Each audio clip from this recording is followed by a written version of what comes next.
नमस्कार। ज्येष्ठ पत्रकार आणि संपादक संजय आवटे सर नुकतेच लंडनला गेलेले होते भ्रमंतीसाठी आणि तिथे त्यांच्या नजरेनं टिपलेलं लंडन, त्यांनी अनुभवलेलं लंडन शहर याविषयी तिथूनच रोजच्या रोज त्यांनी जवळपास फेसबुकवरती 26 लेख लिहिले, जे फेसबुकवरती त्यांच्या वॉलवरती उपलब्ध आहेत। अतिशय सुंदर, अत्यंत सुंदर। लंडनविषयी आपल्यापैकी बहुतेकांनी यापूर्वीही वाचलं असेल, मला खात्री आहे, ऐकलेलं असेल बरंच काही, परंतु तरीसुद्धा माझा आग्रह राहील की जर तुम्ही ते संजय आवटे सरांचे लेख वाचलेले नसतील तर त्यांची ती लंडन डायरी अवश्य एकदा वाचा। त्यात त्यांनी लंडन आणि विशेषतः थेम्स नदी याविषयी एका लेखामध्ये लिहिलेलं आहे। काही वर्षापूर्वीची गोष्ट, लंडनचा एक मित्र माझ्याकडे पुण्याला आलेला होता। तो एकदम म्हणजे इंग्लिश साहेब, पुण्याला पहिल्यांदाच येत होता। तेव्हा कोणत्या तरी निवडणुका आपल्याकडच्या होत होत्या बहुतेक, आणि एका मोठ्या राजकीय नेत्याची पुण्याच्या नदीपात्रामध्ये सभा होणार होती, जाहीर सभा। मी फोनवरनं बातमीदाराला सूचना देत होतो, आवटे सर म्हणतात। त्या मित्राने विचारलं काय आज विशेष, मी त्याला त्या सभेविषयी सांगितलं, तर तो म्हणाला मी सुद्धा या सभेला जाऊन येतो। मला आवटे सर म्हणतात मला आश्चर्य वाटलं, म्हटलं त्याला इथलं राजकारण कदाचित समजून घ्यायचं असावं, त्याच्यामुळे मी सुद्धा त्याच्यासोबत त्या सभेला गेलो। आणि नंतर असं लक्षात आलं की नदीपात्रामध्ये सभा आहे म्हणून तो इंग्लंडचा लंडनचा मित्र उत्सुकतेने आला होता। त्याला वाटलं की नदीमध्ये सभा काहीतरी तरंगत थिएटर वगैरे असेल, आणि नदीपात्रामध्ये सभा ही कल्पनाच त्याला फार फॅसिनेटिंग वाटत होती। प्रत्यक्षात त्याने ती नदीपात्रातली आपल्याकडची सभा बघितली पुण्यातली, आणि ते नदीपात्र ही आणि ते सगळं पाहून तो भयंकर अस्वस्थ झाला। लंडनमध्ये आल्यावरती त्याच्या अस्वस्थतेचं कारण समजलं। लंडनकरांचं थेम्स नदीवरती प्रचंड विलक्षण प्रेम। इथे नदी आडवी येत नाही, नदीच्या कलाकलानं शहर चालतं। मुख्य आहे ते नदीपात्र, तशी वळणं घेत अवघं गाव लचकतं मुरडतं, वळणं घेत डौलाने नदी पुढे जात राहते। नदीला तिकडं आपल्यासारखे माता वगैरे म्हणत नाहीत, तिची पूजा वगैरे करण्याचं नाटक तिकडचे लंडनचे निवासी करत नाहीत, परंतु आपल्या थेम्स नदीची ते सगळे लोक प्रचंड काळजी घेतात। थेम्स नदी हा त्यांच्या जिव्हाळ्याचा आणि अत्यंत प्रेमाचा विषय कसा आहे ते संजय आवटे सरांनी अतिशय सुंदर पद्धतीने त्यांच्या लिखाणातून मांडलेलं आहे। साधारण 7-8 दिवसांपूर्वी ते सगळं वाचलं होतं, आणि काल आता जे मी तुम्हाला व्हिडिओ क्लिप दाखवणार आहे ती व्हिडिओ क्लिप समाज माध्यमांवरती पाहण्यामध्ये आली।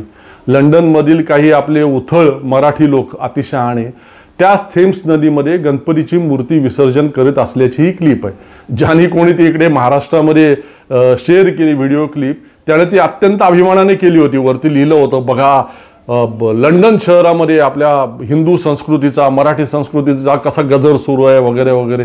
त्याआधी या लोकांनी गणपती विसर्जन त्याच मिरवणुकीसाठी त्या लंडन शहरातला एक रस्ता पूर्णपणे जाम करून टाकल्याचं वृत्तसुद्धा कालच वाचनात आलं होतं। तुम्ही ही क्लिप नीट पहा, किती स्वच्छ पाणी, त्यात पगळे वगैरे ते जे आहेत ते सगळे आनंदाने विहार करतायत त्या पाण्यामध्ये, आणि हे आपले अति शहाणे लोक त्यात ते गणेश मूर्तीचं विसर्जन करून ते पाणी गढूळ करून टाकतात।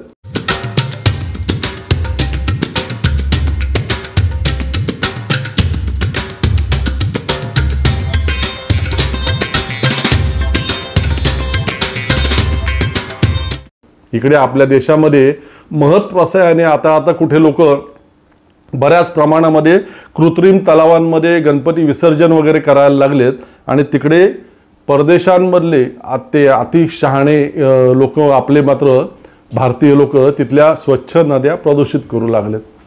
इथे तर दरवर्षी हजारो टन प्लास्टर ऑफ पॅरिस आणि मूर्तीच्या रंगकामासाठी वापरले जाणारे केमिकल मिश्रित विषारी रंग वर्षानुवर्ष आपल्या नद्यांमध्ये नैसर्गिक तलावांमध्ये जाऊन त्यांची पूर्ण दुर्दशा झालेलीच आहे।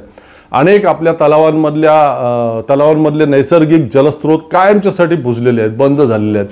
अनेक नद्यांना घाणेरड्या नाल्यांचं स्वरूप प्राप्त झालेलं आहे, पण कोणाला कसलीही फिकीर नाही। धर्म महत्त्वाचा, निसर्ग गेला चुलीत।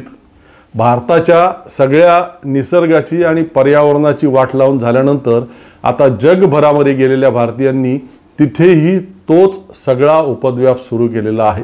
आज इंग्लंड, अमेरिकेसह ऑस्ट्रेलिया, जपान, कॅनडा आणि अन्य काही देशांमध्ये बाहेरून आलेल्या नागरिकांच्या विरोधात उग्र आंदोलनं, निदर्शनं सुरू झालेली आहेत आणि त्यात प्रामुख्यानं भारतीय लोक त्या तिथल्या परदेशातील नागरिकांच्या हिट लिस्टवरती आहेत। त्याची जी प्रमुख कारणं आहेत ना ती ही सुद्धा आहेत। म्हणजे त्यांच्या नोकऱ्या व्यवसायांवरती, तिथल्या नागरिकांच्या, स्थानिक नागरिकांच्या नोकऱ्या व्यवसायांवरती, त्यांच्या रोजीरोटीवरती भारतीयांमुळे गदा आल्याचं त्यांचं म्हणणं आहेच आणि ते एक प्रमुख कारण सध्या सुरू असलेल्या सगळ्या तिकडच्या निदर्शनांच्या पाठीशी आहेच। परंतु आपल्या लोकांचे हे गोंगाटी आणि प्रदूषणकारी उत्सव हे सुद्धा तिथले लोक त्रासण्याचं एक प्रमुख कारण ठरलेलं आहे। ही ऑस्ट्रेलियातील निदर्शनांची क्लिप अगदी परवाचीच आहे।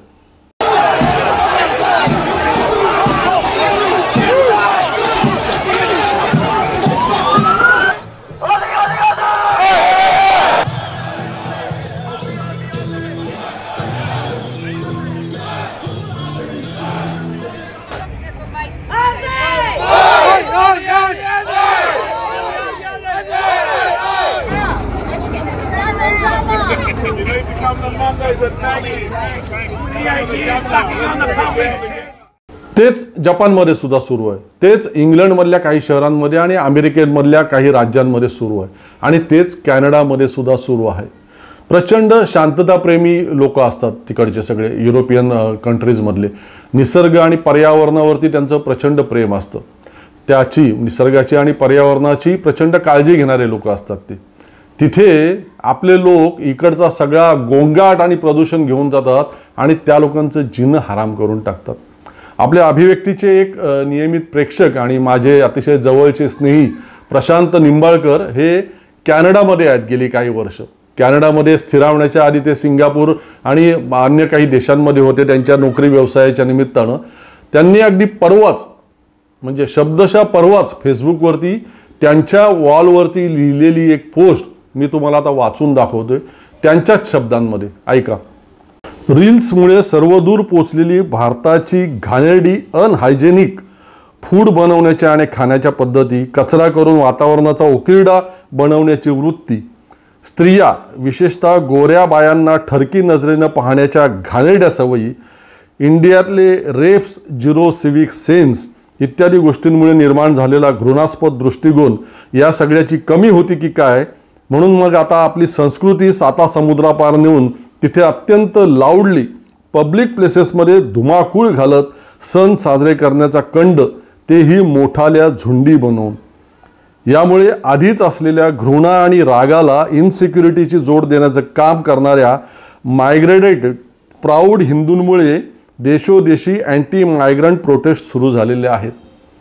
ऑस्ट्रेलिया सोडा, जपानसारखा शांत आणि सभ्य देश देखील याच डुकरांच्यामुळे संबंध भारतीयांचा द्वेष करू लागलेला आहे। भगवे झेंडे हाती घेऊन झुंडीने जय श्रीरामच्या मोठमोठ्यानं घोषणा देणे, जगन्नाथाच्या रथयात्रा काढणे, रामनवमीच्या शोभायात्रा काढणे, नवरात्र, दिवाळी, गणपती, ढोल ताशे, मोठे समूह जमा करून पब्लिक प्लेसेसमध्ये धुडगूस घालणे, अशा एक ना अनेक कारणांनी आपली उपस्थिती नजरेत भरेल। आपण जल किंवा वायू प्रदूषणाला थेट आणि विजिबल हातभार लावतो हे दाखवून देणे हा किती माजोरडेपणा आहे। आपण आपल्याच देशातील रोगराई महाराष्ट्रात येऊन छटपूजा करते म्हणून चिडतो, इथे तर छटपूजेच्या 100 पट विकृत काम सुरू आहे, तेही परदेशात असताना। मला असं वाटतं, प्रशांत लिहितोय, की हे तिरस्काराचं लोन इतर फर्स्ट वर्ल्ड देशामध्ये ऑन ग्राउंड मोबिलाइज व्हायला अजिबात वेळ लागणार नाही। तिरस्कार ऑलरेडी आहेच आहे। तुम्हा सगळ्यांना परदेशातील आपल्या भारतीयांनी चालवलेल्या या फालतूगिरीला, मूर्खपणाची यथार्थपणे जाणीव व्हावी म्हणून प्रशांत निंबाळकरची पोस्ट जशी आहे तशीच वाचून दाखवलेली आहे त्याच्या अकाउंटवरनं। त्यातील एक मुद्दा अतिशय महत्त्वाचा वाटला मला। ते UP बिहारचे लोक आपल्या महाराष्ट्रात येतात, राहतात इथे आणि मग इथे त्यांचे ते छटपूजेसारखे सगळे उत्सव साजरे करतात, तेव्हा आपल्यापैकी अनेक जण त्यांच्या त्या उत्सव साजरा करण्याला नाकं मुरडताना आपण पाहतो ना। ते तर आपल्याच देशाचे नागरिक असताना आणि आपल्याच धर्माचा भाग असताना, मग विचार करा परदेशांमध्ये तिथल्या शांतताप्रिय लोकांचा या सगळ्या आपल्या गोंगाटी आणि प्रदूषणकारी उत्सवांवरून काय म्हणजे ते काय विचार करत असतील नेमके? तिरस्कार भारतीयांविषयी त्यांच्या मनातला वाढीला लागणार नाही तर मग काय होणार या सगळ्यातून? प्रशांत निंबाळकरनेच कालही एक पोस्ट लिहिली होती की ख्रिसमस हा तमाम युरोपियन देशांचा प्रमुख उत्सव किंवा सण, परंतु तो ख्रिसमसचा उत्सव साजरा करताना सुद्धा शेजारच्या बंगल्यातील किंवा रस्त्यावरून जाणाऱ्या येणाऱ्या कुठल्याही कुणालाही कसलाही त्रास होणार नाही इतकी काळजी घेऊन ते लोक तिकडचे आपले सण उत्सव साजरे करत असतात. मी लंडन आणि अमेरिकेमधल्या काही परिचित लोकांशी काल आणि आज समाज माध्यमांच्या द्वारे संवाद साधला. ते म्हटले, त्यांच्याच शब्दात सांगतो हे सुद्धा, की लाज आणतायत हे लोक आम्हाला. खरंच सांगतो, आपलेच लोक. आपण इथे शिक्षण रोजगार यासाठी आलेलो आहे, व्यवसायासाठी आलेलो आहे आपला देश सोडून इतक्या लांब. आपल्या देशात आपल्याला त्याबाबतच्या योग्य प्रकारच्या संधी उपलब्ध नाही आहेत म्हणून या परक्या देशांमध्ये आपण आलो आहे आपला देश सोडून. तर इथल्या संस्कृतीमध्ये आपण मिळून मिसळून इथल्या लोकांशी मिळून मिसळून राहायला हवं. आपले सण उत्सव परंपरा वगैरे सगळं ठीक आहे, परंतु ते साजरे करताना इथल्या स्थानिक नागरिकांना कोणत्याही प्रकारचा त्रास होईल असं आपण काहीही करता कामा नये. ही महत्त्वाची गोष्टच आपले हल्ली मागच्या काही वर्षांमध्ये आलेले लोक, बहुसंख्य लोक विसरून गेले. जणू काही त्यांना तिथे सुद्धा हिंदू राष्ट्र निर्माण करायचं आहे असा त्यांचा सगळ्यांचा आव असतो. आणि मला ते मित्र म्हणाले की आम्ही समजुतीचे 4 गोष्टी त्यांना सांगायला गेलो, समजवायला गेलो की ते लोक उलट बोलतात, अंगावर येतात, आम्हाला धर्मद्रोही आणि देशद्रोही वगैरे म्हणतात. मरण होत चाललंय आमच्यासारख्या इथल्या विवेकी भारतीय लोकांचं. नजीकच्या भविष्यामध्ये या उथळ आणि विवेकहीन भारतीयांमुळे आम्ही जे इथे वर्षानुवर्ष शांततेने इथल्या लोकांच्या सोबत, इथल्या समाजाच्या सोबत राहतोय, आम्हाला सुद्धा या सगळ्याचा त्रास नाहक भोगावा लागणार आहे. काही काळापूर्वी आपल्यापैकी अनेकांना आठवत असेल ते यूपीचे मुख्यमंत्री उत्तर प्रदेशचे योगी आदित्यनाथ आणि त्यांची ती कुप्रसिद्ध बुलडोझर मोहीम मोठ्या प्रमाणामध्ये चर्चेत आली होती. त्या मोहिमेने आपल्या इथे अनेकांमध्ये, संपूर्ण देशभरात, महाराष्ट्रात सुद्धा प्रचंड उन्माद निर्माण झालेला होता. ते आपल्या इथे होतं तोपर्यंत ठीक होतं चला, परंतु त्या काळामध्ये अमेरिकेत राहणाऱ्या आपल्या काही उथळ मेंदूच्या भारतीयांनी आपल्या स्वातंत्र्य दिनाच्या निमित्तानं 15 ऑगस्टच्या निमित्तानं तिथे एक रॅली काढली होती अमेरिकेत, न्यू जर्सीला मला वाटतं. त्यात एक बुलडोझर आणि त्यावरती त्या योगी आदित्यनाथचा फोटो, असं सगळं त्या आपल्या स्वातंत्र्य दिनाच्या रॅलीच्या अग्रभागी ठेवलं होतं. म्हणजे बघा, तो योगी यूपीमधल्या गोरगरीब मुसलमानांची घरं बेकायदेशीरपणे बुलडोझरद्वारे उद्ध्वस्त करत होता आणि त्याचा उन्माद हे मूर्ख भारतीय तिकडे परदेशामध्ये साजरा करत होते. ते आणि तेही भारताच्या स्वातंत्र्य दिनाच्या रॅलीमध्ये. आहे का कशाचा काही संबंध? यांच्या मेंदूमध्ये गोबर भरलेलं असतं, शेण भरलेलं असतं, त्याचे हे दुष्परिणाम. त्याच दरम्यान तिकडे इंग्लंडमध्ये भारत विरुद्ध इंग्लंडची एक क्रिकेटची मॅच होती. तर त्या स्टेडियममध्ये सुद्धा इंग्लंडमधल्या काही मूर्ख भारतीय लोक योगी आणि बुलडोझरचे बॅनर घेऊन तिथे हजर झालेले होते, मिरवत होते. बघा, तस्वीर भी हम आपको दिखा रहे हैं, वो वीडियो भी हम आपको दिखा रहे हैं. भारत और इंग्लैंड के बीच मुकाबला खेला जा रहा था और उसी मुकाबले में स्टेडियम में एक दर्शक जो है मुख्यमंत्री योगी आदित्यनाथ की तस्वीर वाली टी-शर्ट और बुलडोजर की एक तस्वीर लेकर मुख्यमंत्री योगी आदित्यनाथ के द्वारा जिस तरीके से उत्तर प्रदेश में बुलडोजर के जरिए गुंडे माफियाओं पर कार्रवाई की गई, इसका समर्थन करता हुआ नजर आया. काय विचार करायचा या लोकांविषयी इंग्लंड आणि अमेरिकेतल्या मुस्लिमांनी आणि समजदार भारतीयांनी सुद्धा सांगा. आणि हे मूर्ख चाळे, विकृत चाळे पूर्वी नव्हते फार. मी काल जेव्हा तिकडच्या या काही स्नेही मित्रमंडळींशी बोललो तेव्हा त्यांनी स्पष्टपणे सांगितलं, अरे या 2013-14 नंतर हे विकृत चाळे इथे मोठ्या प्रमाणात वाढले आणि आता तर इकडचे लोक यांच्या या चाळ्यांनी इतके अस्वस्थ आणि संतप्त होत चाललेत की कधीही काहीही यातून भडका ओढू शकतो अशी परिस्थिती निर्माण झालेली आहे. युरोपमधल्या अनेक देशांमध्ये, ऑस्ट्रेलियामध्ये भारतीय विद्यार्थ्यांवरती विशेषतः आणि भारतीय नागरिकांवरती हल्ले होण्याचे प्रकार वाढू लागलेले आहेत मागच्या काही वर्षांमध्ये. कॅनडामध्ये भारतीय मंदिरांवरती, नागरिकांवरती हल्ले होऊ लागलेले आहेत. काहीसं भीती सदृश्य आणि असुरक्षित वातावरण भारतीयांच्या बाबतीमध्ये निर्माण होऊ लागलंय. त्याला ही सुद्धा सगळी कारणं आहेत, अन्य कारणं आहेत, परंतु ही सुद्धा सगळी कारणं आहेत. त्यांची भीती साधार आहे. कारण होतं काय, एखाद्या देशातील नागरिकांविषयी जेव्हा संतप्त वातावरण निर्माण होतं एखाद्या देशामध्ये, तेव्हा त्याचा फटका ज्यांच्या मूर्खपणामुळे, बावळटपणामुळे ते झालंय त्यांच्यासोबतच ज्यांचा त्या मूर्खपणाशी अजिबात काडीचाही संबंध नसतो अशा लोकांना सुद्धा बसतो. परदेशांमधले अस्वस्थ नागरिक काही मूर्ख भारतीयांना परत पाठवा अशी मागणी करत नाहीत.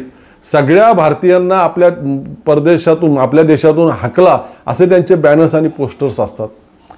धर्माचा आणि संस्कृतीचा माज असलेल्या लोकांनी मागच्या 10-12 वर्षांमध्ये आपल्या भारताची तर वाट लावलेलीच आहे पूर्णपणे, परंतु अनेक वर्ष गुण्यागोविंदाने परदेशांमध्ये राहणाऱ्या असंख्य भारतीयांना सुद्धा आता अडचणीत आणलेलं आहे मोठ्या प्रमाणात. आपल्या पुण्यातील असंख्य सुजाण लोक आता मागची काही वर्ष गणेशोत्सवाच्या काळामध्ये पुण्यातून म्हणजे शहरातून बाहेर निघून जातात.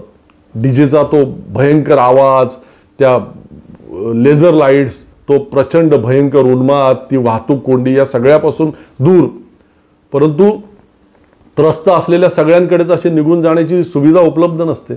त्यांना धर्म आणि संस्कृतीच्या नावाखाली हा तोंड दाबून बुक्क्याचा मार सहनच करतच जगावं लागतं. काहीच इलाज नसतो त्यांच्याकडे. लोकमान्य टिळकांनी घरगुती गणपतींना रस्त्यावरती आणून त्याला सार्वजनिक स्वरूप देण्याचा निर्णय ज्यावेळी घेतला, त्यावेळी अतिशय द्रष्टे अशा न्यायमूर्ती रानडे यांनी त्यांना स्पष्ट शब्दांमध्ये सांगितलेलं होतं. ते उपलब्ध आहे सगळं, की ते लोकमान्यांना म्हणाले, तुमचा हेतू कितीही उदात्त असेल, परंतु तुमच्या या निर्णयाने भविष्यामध्ये प्रचंड समस्या आणि प्रश्न निर्माण होणार आहेत. त्यामुळे कृपया घरातील गणपतीला रस्त्यावरती आणू नका. परंतु टिळकांनी रानडेंचं ऐकलं नाही आणि आपण सगळेच पाहतोय कशा प्रकारे न्यायमूर्ती रानडे यांचा इशारा आता मागच्या काही वर्षांमध्ये पूर्णपणे खरा ठरलाय. पुण्याच्या मुळा आणि मुठेपासून तो थेट लंडनच्या थेम्स नदीपर्यंत. बोला गणपती बाप्पा मोरया. धन्यवाद.